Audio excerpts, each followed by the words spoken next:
Friends, welcome to my channel. We were studying about median in measures of central tendency और median के साथ में हमें एक और चीज पढ़नी पड़ेगी, वो है क्वार्टाइल. क्वार्टाइल यानी क्वार्टर पार्ट. मीडियन आपको पता है हाफ, हम हर फॉर्मूले में डिवाइड बाय 2 करते थे. क्वार्टर अगर 4, एक फ्रैक्शन आपको पता है, अगर हम एक सर्कल लेंगे हाफ करेंगे तो ये क्या कहलाएगा, सर्कल का बीच का पार्ट यानी मीडियन. अगर मैं क्वार्टर की बात करूं तो हमने क्या कर दिया, एक ही चीज को 4 इक्वल पार्ट में बांट दिया. This is called 1/4 quarter. अगर बचे हुए 3 है तो उसको हम क्या कहते हैं, 3/4 क्वार्टर. राइट. तो हम हाफ पढ़ चुके हैं एज अ मीडियन और अब हम क्वार्टाइल में पढ़ेंगे 1/4 पार्ट एंड 3/4 पार्ट. सो इसका मीनिंग भी अगर आप देखोगे तो यही कहा गया, if statistical series is divided into 4 equal parts, the end value of each part is called what, quartile. याद आ, ऊपर वाला पार्ट होगा एंड वैल्यू, लोअर पार्ट और हायर पार्ट.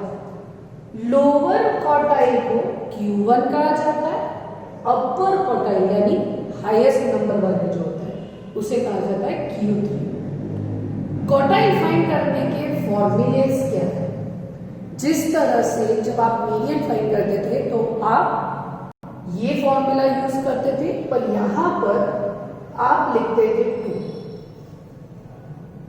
यहां पर क्वार्टर है इसलिए हम क्या लिखेंगे, 4. इसी तरह से Q3 फाइंड कर रहे हैं तो यहाँ क्या हो जाएगा, 3, 4 and plus 1 item of the series. So ये तुम्हारे क्वार्टाइल के फॉर्मूले हैं जो सेम एज मीडियन के फॉर्मूले, but the difference is what, वहां पे मीडियन में हम 2 से डिवाइड करते थे, यहाँ पे क्वार्टर है इसीलिए हम इसको 4 से डिवाइड करते हैं. फ्रीक्वेंसी डिस्ट्रीब्यूशन अगर सीरीज है, ये फॉर्मूला आपके चाहे इंडिविजुअल सीरीज हो डिस्क्रीट सीरीज हो उसके लिए काम आ जाएगा. अगर फ्रीक्वेंसी डिस्ट्रीब्यूशन सीरीज है तो आपको क्या करना पड़ेगा, पहले तो साइज फाइंड करनी पड़ेगी, फिर आपको फॉर्मूला लगाना पड़ेगा, सेम फॉर्मूला जो आप मीडियन में फाइंड करते थे जब आपके फ्रीक्वेंसी डिस्ट्रीब्यूशन होता था. पर डिफरेंस क्या है, वहां पे आप n/2 करते थे, यहां पर आप क्या करोगे, n divide by 4. This is the difference. Yes. तो क्वार्टाइल में 4 पार्ट्स होते हैं इसीलिए उसे हम 2 से ना डिवाइड करके 4 से डिवाइड करते हैं. तो स्टूडेंट्स अब हम इनके क्वेश्चंस करते हैं. क्वार्टाइल के इंडिविजुअल सीरीज के भी क्वेश्चन करते हैं, डिस्क्रीट के भी करते हैं और कंटिन्यूअस के भी करते हैं. ओके. अब हम सीखते हैं किस तरह से इंडिविजुअल सीरीज के हम क्वेश्चन कर सकते हैं. इंडिविजुअल सीरीज में हम क्या फाइंड करने वाले हैं, Q1 और Q3, क्वार्टाइल का फर्स्ट यानी lower quartile and upper quartile. सबसे पहले अगर ये क्वेश्चन है तो हमें इस क्वेश्चन का क्या करना पड़ेगा, असेंडिंग या डिसेंडिंग ऑर्डर में अरेंज करना पड़ेगा. तो पहले हम सीरियल नंबर लिखते हैं, दिस आर कॉल्ड वेरिएबल, तो हम इसको x बना देंगे. फर्स्ट सबसे छोटा कौन सा है, 65, फिर उससे बड़ा 66, फिर उससे बड़ा 68, फिर उससे बड़ा 70,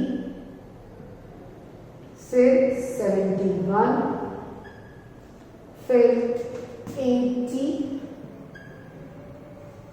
फिर 80. इस तरह से हमने असेंडिंग ऑर्डर में अरेंज कर दिया.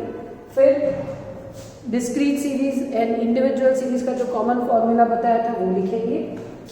Size of Q1 is equal to 1/4 n plus 1. So 1/4 n total कितने नंबर है, 7 प्लस 1 किया 8 हुआ. सो 8 को अगर मैं 4 से डिवाइड करूंगी तो क्या आ जाएगा, 2. So it is what, second item. तो सेकेंड आइटम हमारा क्या है, 66. वेरिएबल में देखा हमने, वेरिएबल में क्या आ रहा है 66. सो मेरा Q1 66। इसी तरह से हम फाइंड कर सकते हैं क्या Q3, हम Q3 यहां फाइंड कर लेते हैं। Q3 is equal to size of Q3 is equal to 3/4 n plus 1 item. Q3 3/4 n 7 plus 1 तो ये हो जाएगा 8। 8 को मैं 4 से डिवाइड करूंगी तो 2 2 3 का 6, तो हमारा आएगा 6 आइटम। यहाँ चेक करेंगे 6 आइटम क्या दिखा रहा है, हमारा Q3 80 है। वेरिएबल में हमने देखा कि 6 आइटम हमारा क्या है 80। तो स्टूडेंट इस तरह से हम इस क्वेश्चन को सॉल्व कर सकते हैं। द नेक्स्ट एग्जाम्पल हमने वो लिया है इंडिविजुअल सीरीज का, पर यहाँ पर जो स्टूडेंट आपके इस क्वेश्चन में आप ऑब्जर्व करोगे कि जब आप साइज फाइंड कर रहे हो तो वो साइज आपकी पॉइंट में आ रही है, तो आप कंफ्यूज हो जाओगे कि आपको सेकेंड आइटम लेना है या थर्ड आइटम लेना है या फोर्थ लेना है या फिफ्थ। तो क्यों? क्योंकि वो पॉइंट में आ रहा है, पूरा आइटम नहीं आ रहा। तो उसके लिए हम अलग से एक फॉर्मूला लगाते हैं। तो हम पहले देखते हैं ये कैसे सॉल्व होगा, इसमें क्या फॉर्मूला लगेगा। सबसे पहले सेम इसी क्वेश्चन के अकॉर्डिंग हम क्या कर लेंगे, serial number, variable, first item smallest number, then उससे हायर, फिर उससे हायर 22 23, इस तरह से हम असेंडिंग में अरेंज कर देंगे, 24 25 26 27 सबसे हाईएस्ट। अब इस क्वेश्चन में सेम हम फॉर्मूला लगाएंगे साइज ऑफ Q1 का, that is 1/4 multiply by n plus 1। 1/4 n मेरा कितना है 8, तो हमने लगाया यहाँ पे 8 प्लस 1 किया, दैट इज 1/4, ये हो जाएगा 9। मैं इसको सॉल्व करूंगी, जब डिवाइड करूंगी तो मेरा आएगा 2.25। ना वो सेकेंड आइटम है और ना ही वो थर्ड आइटम है, सेकेंड और थर्ड आइटम के बीच का।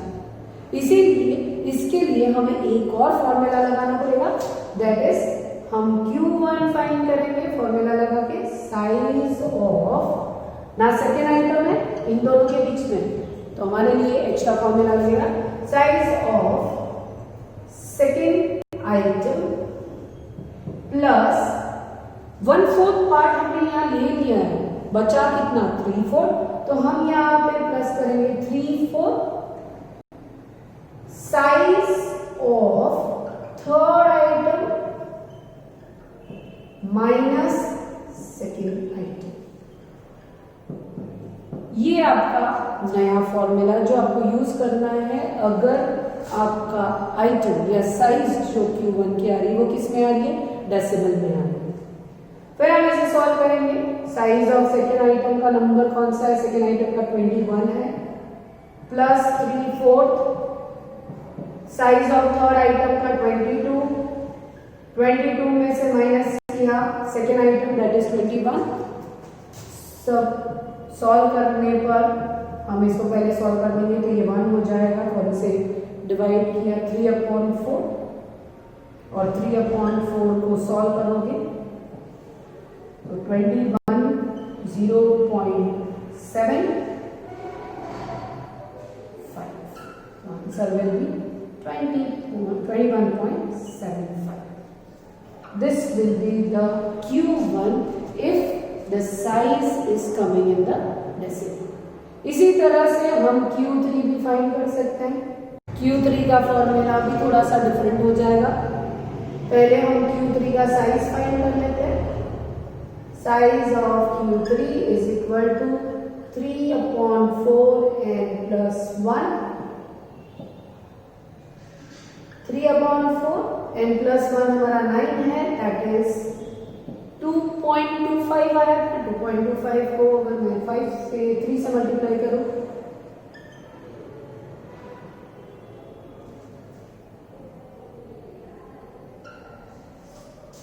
So it will be 6.75i। फिर Q3 का पॉइंट में आया, इसलिए हम वैसे का वैसा इस तरह से जो फॉर्मूला लगा है वो भी यहाँ लगेगा, बट यहाँ पे 6.75 है, यानी कि 6 और 7 के बीच का नंबर। सो हम फॉर्मूला लिखेंगे size of 6th item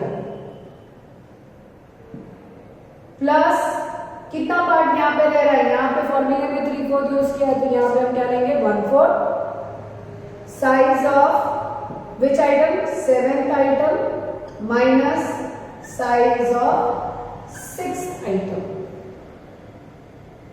6th item कितना है 25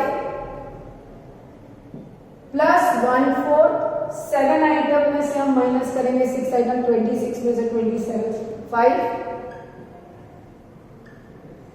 हम इसे सॉल्व कर लेंगे तो 25 को एज इट इज रहने दो, यहाँ पे 1/4 हो जाएगा, तो सॉल्व करने पर आएगा 0.25, that is 25.25। This will be your Q3। सो ये क्वेश्चंस थे आपके इंडिविजुअल सीरीज के। 2 तरह के क्वेश्चन, डायरेक्टली आपको मिल रहा है तो आपको फाइंड करने आ जाएगा, अगर नहीं मिल रहा है तो आपको, अगर डेसिमल में है तो आपको इस तरह से सॉल्व करना पड़ेगा। So thank you student.